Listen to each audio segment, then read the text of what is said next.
Halo guys. Jadi di sini kami dari kelompok Tiga. akan membahas tentang pandangan Gen Z tentang Pancasila. Jadi perkenalkan, gua Adia dengan NPM 2416031091. Dan gua Aisyah dengan NPM 2416031125.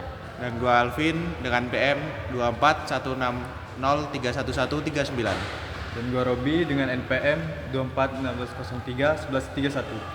Baiklah, langsung saja kita langsung ke pembahasan.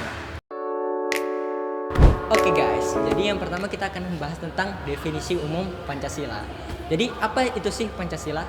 Pancasila itu adalah dasar negara atau falsafah bangsa negara Indonesia. Dan Pancasila itu sendiri berasal dari bahasa Sanskerta yang pertama panca artinya 5 dan sila artinya dasar. Pancasila berfungsi sebagai pedoman masyarakat Indonesia. Jadi dalam kehidupan sehari-hari bangsa Indonesia itu berpedoman dari Pancasila tersebut.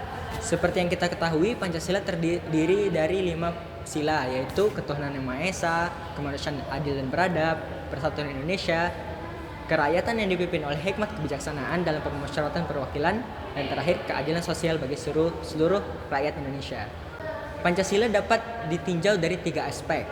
Yang pertama aspek historis, yaitu Pancasila dirumuskan sebagai dasar negara dari menggali nilai-nilainya dalam kehidupan berbangsa Indonesia. Yang kedua adalah aspek kultural. Jadi Pancasila merupakan budaya yang diwariskan secara turun-temurun ke generasi selanjutnya melalui pendidikan Pancasila. Yang ketiga adalah aspek yuridis, yaitu Pancasila tercantum dalam pembukaan UUD 1945 dalam alinea keempat yang memberikannya kekuatan hukum yang mengikat. Jadi apa sih fungsi Pancasila tersebut? Pancasila memiliki 3 fungsi. Yang pertama sebagai dasar pemerintahan dan penyelenggaraan negara. Yang kedua yaitu sebagai dasar dan pedoman dalam kehidupan berbangsa. Dan terakhir yang ketiga adalah representasi, identitas dan tujuan bersama bangsa Indonesia. Jadi seberapa penting sih Pancasila bagi warga negara Indonesia? Jadi Pancasila itu sebagai dasar negara tentunya sangat penting bagi warga negara. Dan warga negara menjadikan Pancasila sebagai landasan moral dan pedoman dalam kehidupan berbangsa. Yang karenanya membuat Pancasila menjadi penting dong bagi kita semua dan yakninya warga negara Indonesia. Halo guys, jadi di sini saya ingin menjelaskan tentang pandangan Gen Z terhadap Pancasila. Saya di sini mengutip dari kumparan.com. Jadi generasi Gen Z atau Gen Z merupakan generasi kelahiran antara 2012 sampai antara tahun 1995 hingga 2012 yang memiliki karakteristik yang berbeda dengan generasi sebelumnya. Tumbuh dan hidup di era kemajuan teknologi digital yang online yang begitu pesat, namun generasi ini juga rentan terhadap pengaruh radikalisme dan intoleransi di era informasi yang tidak terkendali di media sosial dan internet. Menurut laporan survei Alfara Research Center, kalangan generasi Z menduduki angka tertinggi sebagai pengguna internet. Dalam survei tersebut diketahui bahwa 20% dari respon generasi Z mengakses internet selama 7-10 jam per hari. Sementara itu, persentase generasi milenial sebesar 13,7% dan generasi X hanya sebesar 7,1%. Dengan demikian, penting bagi Gen Z untuk memahami dan menerapkan nilai-nilai Pancasila sebagai panduan dalam menghadapi perkembangan teknologi modern yang terus berkembang dalam kehidupan sehari-hari. Gen Z yang mampu merefleksikan nilai-nilai Pancasila seperti Bhinneka Tunggal Ika dan toleransi guna menjaga keberagaman dan persatuan bangsa Indonesia. Sangat disayangkan ketika masih terdapat persoalan intoleransi di Indonesia, terutama di kalangan generasi muda. Terdapat beberapa ideologi dari luar negara yang tidak sesuai dengan Pancasila atau bahkan bertentangan dengannya. Oleh karena itu, penanaman nilai-nilai Pancasila harus difokuskan dan disesuaikan dengan metode pembelajaran yang relevan dengan perkembangan teknologi saat ini. Pendidikan dan pembelajaran tentang Pancasila harus mengajarkan Gen Z untuk bersikap kritis terhadap ideologi-ideologi radikal dan intoleran. Kita harus memahami pentingnya toleransi, menghargai keberagaman, dan menerapkan prinsip-prinsip keadilan. Gen Z harus menjadi agen perubahan yang membawa perubahan positif dalam masyarakat, sehingga hal itu diharapkan tidak hanya menjadi konsumen teknologi yang tanpa arah.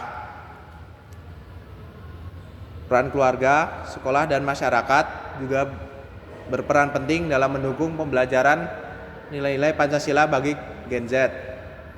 Keluarga harus memberikan contoh dalam menerapkan nilai-nilai Pancasila di lingkungan rumah. Sekolah harus menyelenggarakan pendidikan yang mendorong pemahaman mendalam tentang Pancasila, bukan hanya sebagai mata pelajaran formal, tetapi juga sebagai karakteristik dalam kehidupan sehari-hari. Selain itu, masyarakat juga perlu terlibat aktif dalam memperkuat pemahaman dan penerapan oleh Gen Z. Kolaborasi antara pemerintah, lembaga pendidikan, dan organisasi masyarakat dalam menyelenggarakan kegiatan yang mempromosikan nilai-nilai Pancasila akan sangat membantu Gen Z memahami betapa pentingnya Pancasila. Baiklah, langsung ke pembahasan selanjutnya. Jadi di sini gue bakal ngejelasin tentang implementasi Pancasila pada Gen Z. Jadi implementasinya itu bisa diwujudin dari yang sila pertama, itu bisa kita menghormati keberagaman agama dan menyebarkan nilai spiritual positif di media sosial. Bisa apa aja. Yang kedua, yang sila kedua itu menunjukkan empati, mendukung isu kemanusiaan, dan menghindari perilaku negatif seperti cyberbullying.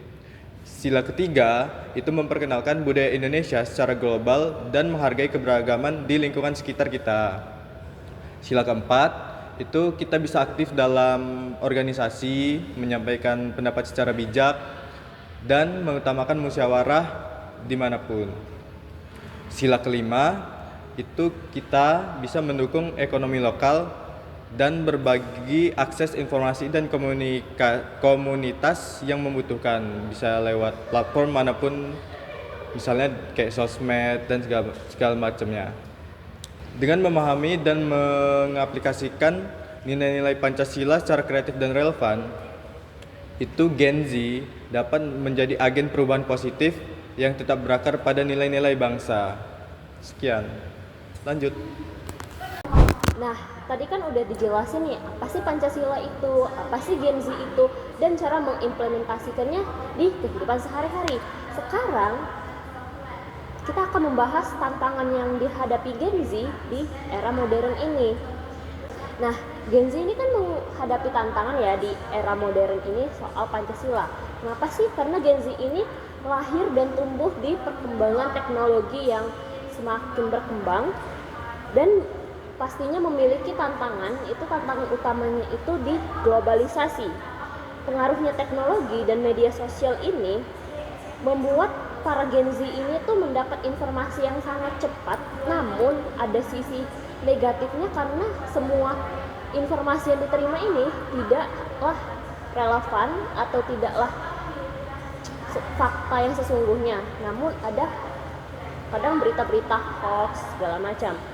Terus di era-era yang sekarang ini tuh bisa menguburkan nilai-nilai Pancasila karena adanya sikap individualisme bagi Gen Z ini, sehingga mengurangi rasa kebersamaan. Jadi misalnya kita tuh lagi kumpul nih bareng-bareng, entah itu sama keluarga atau sama teman, pasti terpaku sama handphone, tidak adanya interaksi satu sama lain. Itu adalah salah satu contoh dari tantangan yang dihadapi oleh Gen Z ini. Terus Gen Z ini juga mendapatkan tantangan di perubahan sosial. Ya itu tadi, karena adanya sifat individualisme yang mengakibatkan sikap acuh tak acuh antara satu orang dengan yang lainnya. Di sisi lain, pengaruh teknologi ini bisa menimbulkan kekerasan, sehingga adanya cyberbully yang sebelumnya tuh dibahas oleh Robi. Terus di Gen Z ini tuh adanya keterbatasan pendidikan terhadap Pancasila karena kurangnya penanaman nilai-nilai Pancasila yang sedari dini hanya di pendidikan formal saja. Kadang di lingkungan keluarga pun tidak ditanamkan nilai-nilai Pancasila ini oleh keluarganya. Tidak semua, tapi ada yang seperti itu. Jadi itulah paparan dari kami tentang Pancasila itu sendiri, tentang Gen Z, tentang implementasinya dan tantangan yang dihadapi oleh Gen Z ini. Selanjutnya kita akan bahas apa ya? Oke guys, jadi kita sudah mencapai di penghujung dari pembahasan kita. Dan dari masalah-masalah yang telah disebutkan tadi, apa sih solusi yang dapat kita simpulkan dari pembahasan sebelumnya? Apa tuh? Jadi yang pertama adalah pentingnya untuk mendorong partisipasi aktif generasi muda yaitu Gen Z dalam kegiatan sosial dan kebudayaan yang menekankan nilai-nilai Pancasila seperti program pengabdian dan kegiatan seni budaya. Terus yang kedua itu pastinya kita memanfaatkan teknologi ini untuk ke arah yang lebih positif seperti membuat konten-konten yang inspiratif, yang relevan dan menarik agar para Gen Z ini mau mempelajari nilai-nilai Pancasila dan menanamkannya dalam dirinya masing-masing. Terus bisa juga konten-konten ini tuh sebagai pendekatan yang inovatif seperti pembelajaran berbasis proyek dan diskusi interaktif seperti kita sekarang ini. Terus yang terakhir pentingnya untuk mengedukasi generasi-generasi muda yaitu Gen Z tentang bahaya radikalisme dan kekerasan agar mereka itu saling menghormati, tidak adanya lagi ada sikap individualisme antara satu sama lain. Mungkin itu sih kesimpulan dari kita semua ya. Dan mungkin dari kita cukup sampai sini. Sekian dari kami. Wassalamualaikum warahmatullahi wabarakatuh. Dadah guys. Dadah guys.